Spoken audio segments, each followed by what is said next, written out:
కూడా సీఎం తనకు అనుకూలంగా మార్చుకున్నాడు. తెలివైనోడు. మనం వేరే ఇంకేదైనా ఇష్యూని ఎత్తుకోవాలి. ఇది క్లోజ్ అయిపోయింది. ఇప్పుడు వెనకడిగేస్తే అది బలహీనత అవుతుంది. సార్ మీకు ఫోన్ వచ్చింది. ఎవరు? బాబీ సార్. హలో. వచ్చే ఎలక్షన్స్ లో ఎవరు కోటేస్తారు? ఇంకెవరికి వేస్తాను? ముఖ్యమంత్రి గారి పార్టీకే వేస్తాను. మన దేశానికి ముఖ్యమంత్రి లాంటి నాయకులు చాలా అవసరం. మా లాంటి సామాన్య ప్రజలకు అండగా నిలబడడానికి, పేద ప్రజల కష్టాలను తీర్చడానికి, మంచి పరిపాలనతో రాష్ట్రాన్ని అభివృద్ధి పదంలో పరిగెట్టించడానికి ఈ కుర్రాడు మంచి ఫామ్ లో ఉన్నాడు. మళ్ళీ ఎన్నికవ్వాలి. మీ అబ్బాయి రాసిన ఆర్టికల్ గురించి మీరు ఏమంటారు? నిజం చెప్పాలంటే నేను ఇంతవరకు మా అబ్బాయి ఏం రాశాడో చదవలేదు. ఒకవేళ నువ్వు బ్రేక్ఫాస్ట్ చేయలేదా? ఇప్పుడు ముఖ్యమంత్రి గారి మీద మాకు ఏర్పడిన సౌజన్య వాళ్ళ ఫ్రెండ్స్ ఎదురొచ్చారు ఇంటికి. ఇలాంటి నిజాయితీ సాయంత్రం వరకు వాళ్ళు ఇంట్లోనే ఉంటారంట. ముఖ్యమంత్రి అయినందుకు నేను చాలా గర్వపడుతున్నాను. ఇన్ని నీళ్లు తాగుతున్నావేంటి? 2 రోజుల నుంచి యూరినరీ ఇన్ఫెక్షన్. డాక్టర్ దగ్గరికి వెళ్ళలేదా? కొంచెం వాటర్ ఎక్కువ తాగితే అదే సెట్ అయిపోతుంది. నువ్వు క్షమాపణ చెప్పాక ప్రతిపక్షానికి ఏం చేయాలో అర్థమై ఉండదు. ఆ ప్రాబ్లం సాల్వ్ అయినట్టే. కానీ వేరే ఇంకో విషయం ఉంది. దానికి నువ్వు జోక్యం చేసుకోవాల్సిన అవసరం ఉంది. ఏంటా విషయం? ప్రతిపక్షం సమ్మె చేయాలనుకుంటుంది. అది కూడా చాలా స్ట్రాంగ్గా. నేను వాళ్ళతో నీకు మీటింగ్ అరేంజ్ చేశాను. ఆ స్ట్రైక్ జరగకుండా నువ్వే ఏదో ఒకటి చేయాలి. ఒకవేళ జరిగితే మంచిది కాదు. జయానంద్ ఖచ్చితంగా ఏదో ఒక స్కీమ్ వేసి ఉంటాడు. దాన్ని సక్సెస్ చేయడానికి ట్రై చేస్తాడు. సక్సెస్ అవ్వకుండా నువ్వే ఏదో ఒకటి చేయాలి.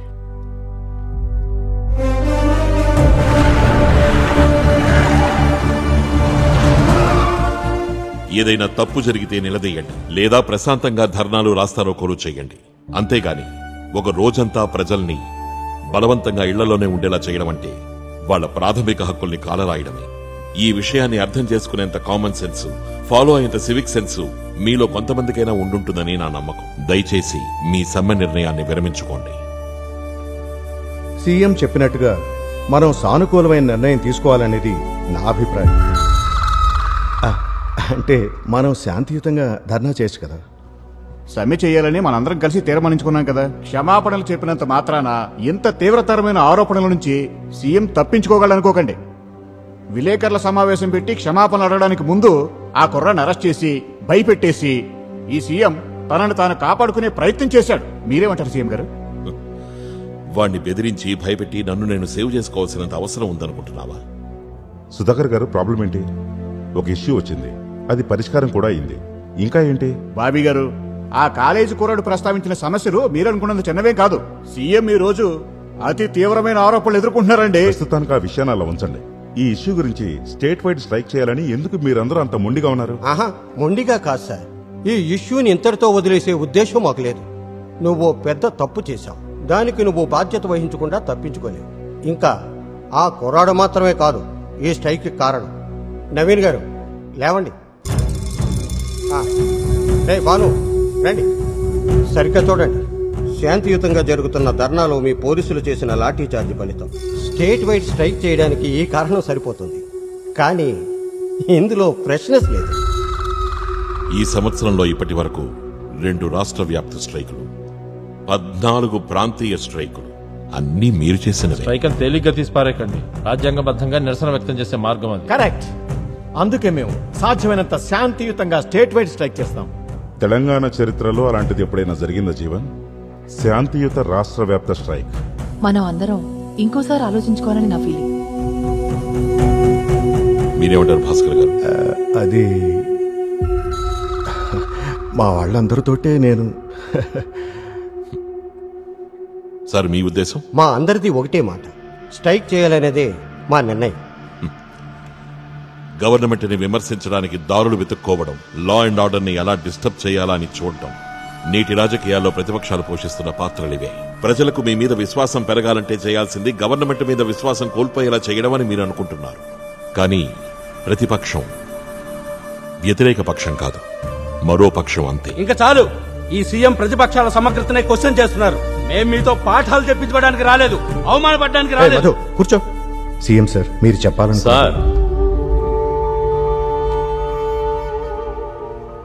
ఈ మీటింగ్కి ఆహ్వానం వచ్చింది బాబీ గారి దగ్గర నుంచి. మేమందరం ఇక్కడికి వచ్చింది మీతో పరిహాసాలు ఆడడానికో, మీ ఆజ్ఞల్ని ఫాలో అవడానికో కాదు. మీరు అధికారంలోకి వచ్చి 2 సంవత్సరాల 9 నెలలైంది.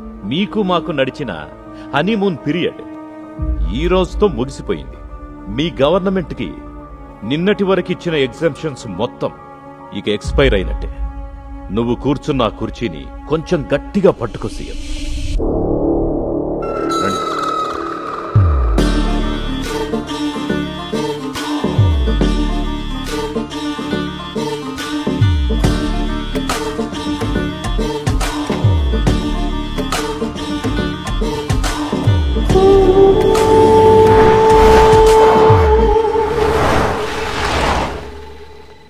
ఎవరిని కలవాలి?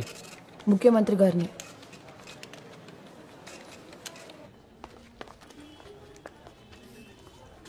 బ్యాగ్స్ స్కానర్లో పెట్టండి.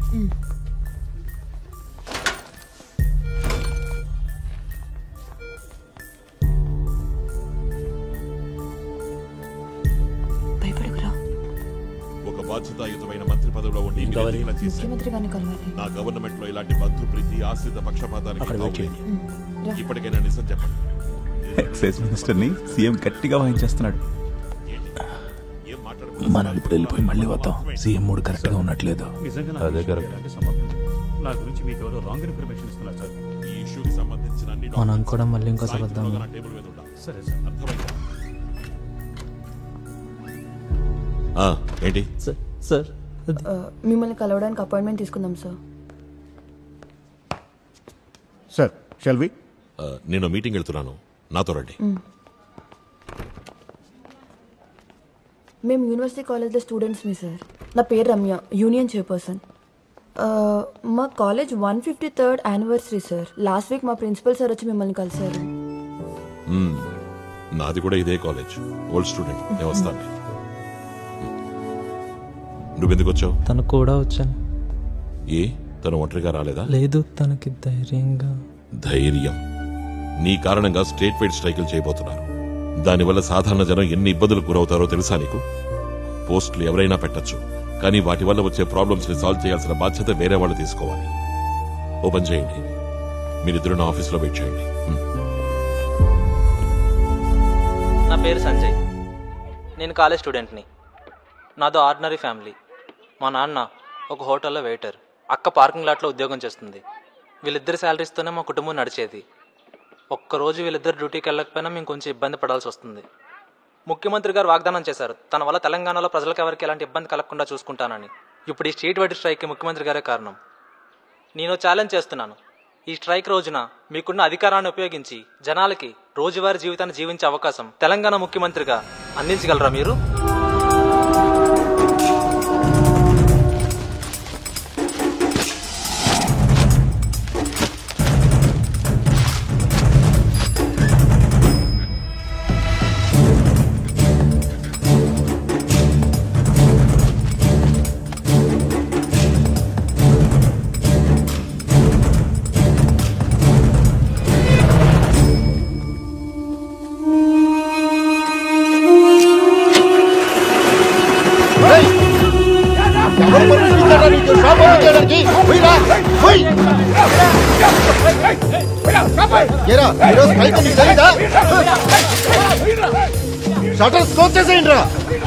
నేను ముందే చెప్పాను కదా స్ట్రైక్ రోజున అమ్మాయిని స్కూల్కి తీసుకెళ్ళొద్దని. ఇప్పుడు చూడండి మేడం. స్ట్రైక్ రోజు ఎందుకు నడుపుతున్నారా? ప్లీజ్ అన్న, ప్లీజ్ సైకిల్ చెప్తే స్కూల్ కావాలా నీకు?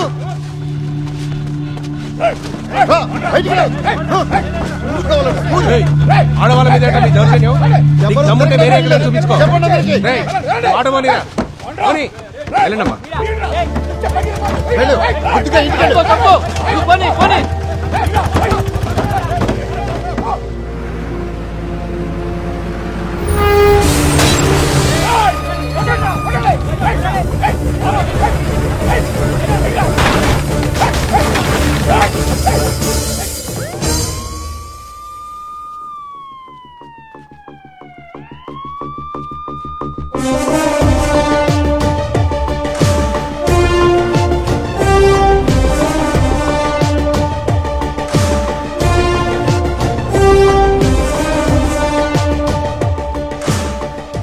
ఇంచుమించు ఇది 300 గ్రాములు ఉంటుందా? ఇంకొంచెం వెయిట్ ఉండాలి, 1 కేజీ కేజీన్నర దాకా.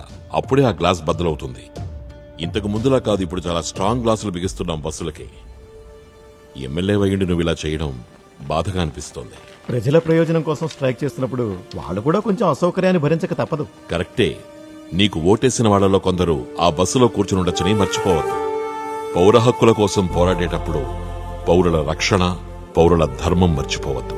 ఏదేమైనా మీ ఎమ్మెల్యేలు కొద్ది రోజులు జైల్లో గడపాలి. స్టేట్ గవర్నమెంట్ కేసు పెడుతుంది, ఫైన్ కూడా కట్టాల్సి ఉంటుంది. ఓ 10,000 20,000 ఎవరైనా ఏర్పాటు చేసుకోండి.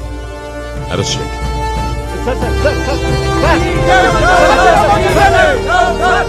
స్టేట్ వైడ్ స్ట్రైక్ ని అడ్డుకోవడానికి మీరు ఎన్నుకున్న ఈ మార్గం చీప్ హీరోయిజం అనిపించట్లేదా సార్? సామాన్య ప్రజానికం కోసం నేను ఈ పని చేశాను. ఇందులో చీప్ గా ఫీల్ అవ్వడానికి ఏమీ లేదు. మీరు కూడా దాన్ని ఆ యాంగిల్లో చూడండి. సార్ మీరు ఇలా రోడ్డు మీదకి వచ్చి స్ట్రైక్ ఆపడానికి మోటివేషన్ ఏంటి? నా జాబ్ నేను చేయడానికి మోటివేషన్ ఎందుకు?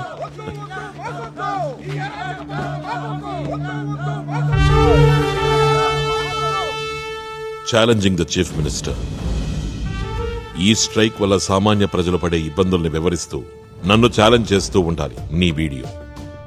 నువ్వు నన్ను అడిగే ఒక్కొక్క క్వశ్చన్ సమ్మెలకు వ్యతిరేకంగా తెలంగాణలో సామాన్య ప్రజల ఫీలింగ్స్ ప్రతిబింబించేలా ఉండాలి. ప్రతిపక్ష పార్టీలు పిలుపునిచ్చిన రాష్ట్ర వ్యాప్త 12 గంటల సమ్మె పూర్తిగా విఫలమైంది. అన్ని చోట్ల దుకాణాలు యథావిధిగా తెరుచుకున్నాయి. వాహనాలన్నీ రోడ్లపై స్వేచ్ఛగా తిరుగుతున్నాయి. స్కూళ్లు, ఆఫీసులు ఎలాంటి ఆటంకాలు లేకుండా నడిచాయి. ప్రతిపక్షాలు ప్రతిష్టాత్మకంగా భావించిన రాష్ట్ర వ్యాప్త సమ్మె సంపూర్ణంగా విఫలమైంది. అక్కడక్కడ చెదురుముదురు సంఘటనలు మినహా రాష్ట్రమంతటా ప్రశాంత వాతావరణం నెలకొంది.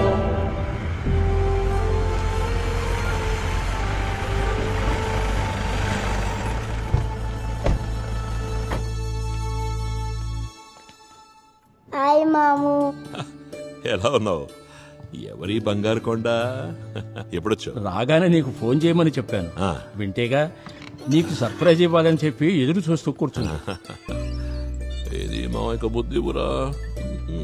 అప్పటికప్పుడు అనుకున్నా నీ దగ్గరికి రావాలని. సతీష్ ఎక్కడా? సతీష్ మమ్మల్ని డ్రాప్ చేసి వెళ్ళాడు. రేపొస్తాడు. ఫోన్ చేశారా? ఇంకా లేదు, నీతో కలిసి చేద్దామని వెయిట్ చేస్తున్నా. నీకు ఇష్టమైన కూరలుండాను.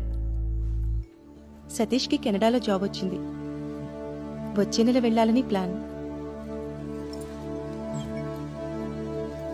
నాకు కూడా ఒక చిన్న ప్లేస్మెంట్ వచ్చింది. ఈ విషయం నాకెందుకు చెప్పలేదు? నేను చెప్పాను, నువ్వే మర్చిపోయావు. 28న నాన్న సంవత్సరికం కదా, అదే రోజున మేము బయలుదేరుతున్నాం.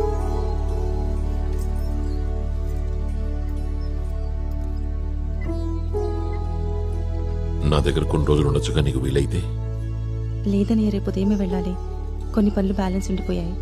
సతీష్ కూడా బిజీగా ఉన్నాడు.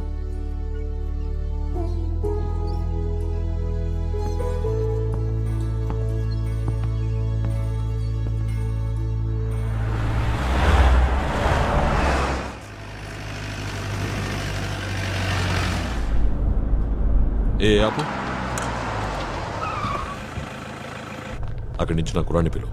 సంజయ్. Okay sir. సంజయ్. ఎక్కడికి రా? ఇంటికి సార్. కొంపలు మునిగే పనులేం లేవుగా? లేదు సార్. అయితే పండుగ ఎక్కడా?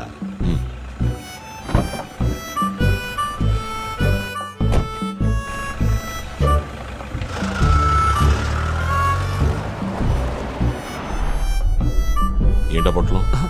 పల్లీలు సార్. ఇవ్వు. ఇవన్నీ తింటారా మీరు? ఎందుకు తిన్నావు? గొంతుది కదా. నేను పల్లీలు కొనుక్కుని తినేటప్పుడు వీటి ఖరీదు 10 పైసలు. 10 పైసలు కాయిన్ చూసావా?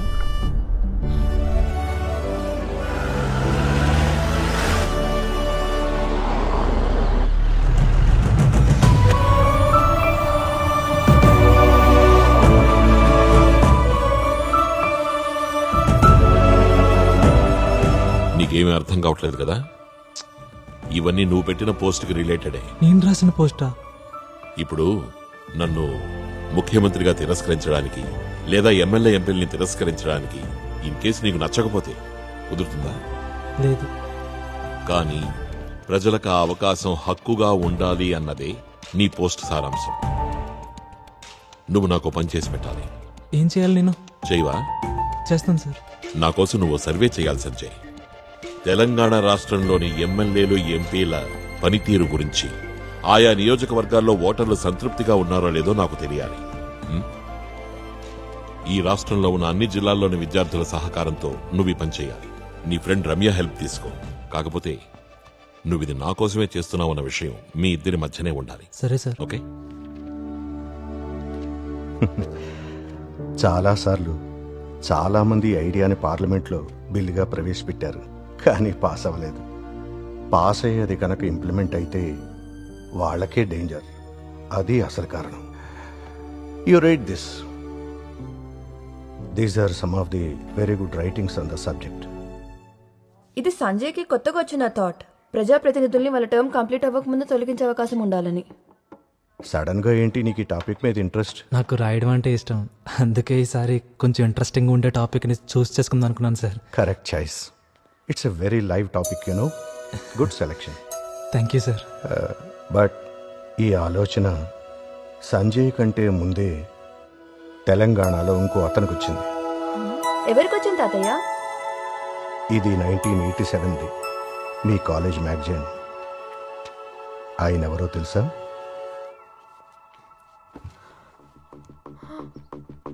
ఓ మై గాడ్.